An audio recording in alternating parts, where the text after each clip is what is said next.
আসসালামু আলাইকুম। প্রস্তাবনা পাস। এমপিওভুক্ত শিক্ষক কর্মচারীদের বাড়ি ভাড়া 20% বৃদ্ধি ও জাতীয়করণ হলো। প্রধান উপদেষ্টা এই বিষয়ে যা বললেন। ভিডিওটি শুরু করার পূর্বে এখনো যারা আমাদের এই চ্যানেলটি সাবস্ক্রাইব করেনি তারা দয়া করে চ্যানেলটি সাবস্ক্রাইব করে পাশে থাকা বেল আইকনটি অল করে দিন। জাতীয়করণ করার মাধ্যমে নবম পে স্কেলের আওতায় সরকারি চাকরিজীবীদের ন্যায় এমপিওভুক্ত শিক্ষক কর্মচারীদের বেতন প্রদান করা হবে, যা 2025 সালের সেপ্টেম্বর মাস থেকে কার্যকর ঘোষণা হচ্ছে। দীর্ঘদিন অবহেলার পর সরকারি চাকরিজীবীদের মতো এমপিওভুক্ত শিক্ষক ও কর্মচারীদের পেতে যাচ্ছেন বাড়ি ভাড়া, চিকিৎসা ভাতা, যাতায়াত ভাতা এবং উৎসব ভাতা সহ বিভিন্ন ধরনের ভাতার সুযোগ সুবিধা।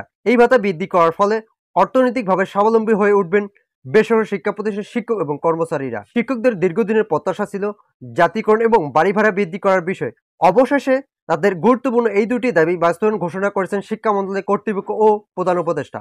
বিশেষ করে প্রধান উপদেষ্টা সরকারি চাকরিজীবীদের নবম পে স্কেলের দেওয়ার ফলে শিক্ষক কর্মচারীদের জাতীয়করণ ও বাড়ি ভাড়া বৃদ্ধির সিদ্ধান্ত বাস্তবায়ন করেছেন সমতা বজায় রাখার জন্য। যেহেতু এমপিও শিক্ষকরা সকল ভাতা এবং সুযোগ সুবিধা থেকে বঞ্চিত, তাই সরকারের এই উদ্যোগকে নতুন করে অর্থনৈতিকভাবে যথেষ্ট হয়ে দাঁড়াবে এমপিও চাকরিজীবীদের জন্য। সর্বশেষ আন্দোলন করার পর শিক্ষা উপদেষ্টা সহ কয়েকজন সদস্য মিলে একটি নতুন বৈঠক করা হয়েছিল। এই বৈঠকের মাধ্যমে সকল ভাতা বৃদ্ধি বিষয়ে আলোচনা করা হয়। ভিডিওটির এই মুহূর্ত পর্যন্ত এসেও যারা আমাদের এই চ্যানেলটি সাবস্ক্রাইব করেনি তারা দয়া করে চ্যানেলটি সাবস্ক্রাইব করে পাশে থাকা বেল আইকনটি অল করে দিন। আমরা যতটুকু জানতে পেরেছি সকল ভাতা বৃদ্ধির বিষয়ে আলোচনা করা হয়েছে, তবে গুরুত্বপূর্ণ দুইটি বিশ্লেষণ আমলের নিয়ে পর্যালোচনা করা হচ্ছে। এই দুটির মধ্যে প্রথমটি হচ্ছে বাড়ি ভাড়া বৃদ্ধি। এমপিও শিক্ষকদের জন্য বাড়ি ভাড়া যতটুকু দেওয়া হচ্ছে তা এই সময় এসে এই বাড়ি ভাড়া সম্পূর্ণ অকার্য হিসেবে বিবেচিত।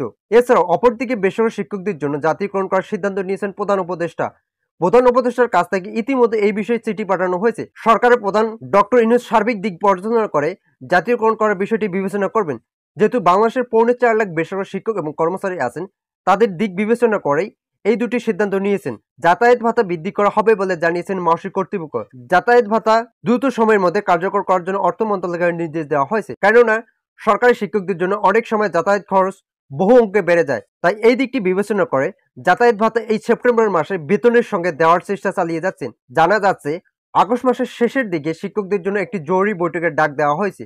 এই বৈঠকের মাধ্যমে সরকারি চাকরিজীবীদের মতো বেসরকারি শিক্ষক এবং কর্মচারীদের বাড়ি ভাড়া, জাতীয়করণ এবং উৎসব ভাতা সহ বিভিন্ন ভাতা বৃদ্ধির বিষয়ে আলোচনা করা হবে। আমরা আশাবাদী খুব দ্রুত সময়ের মধ্যে অন্তর্বর্তীকালীন সরকার সকল কার্যপ্রক্রিয়া সম্পূর্ণ করবেন। সরকারের এই উদ্যোগকে স্বাগত জানিয়েছেন বেসরকারি শিক্ষক এবং কর্মচারী মহল। শিক্ষকদের যেহেতু দীর্ঘদিনের দাবি অবশ্যই পূরণ হতে যাচ্ছে, তাই তারা অনেকটাই আশা নিয়ে অপেক্ষা করতেছেন। আজকের এই ভিডিওটি এ পর্যন্ত। আশা করি ভিডিওটি থেকে অনেকে উপকার পেয়েছেন।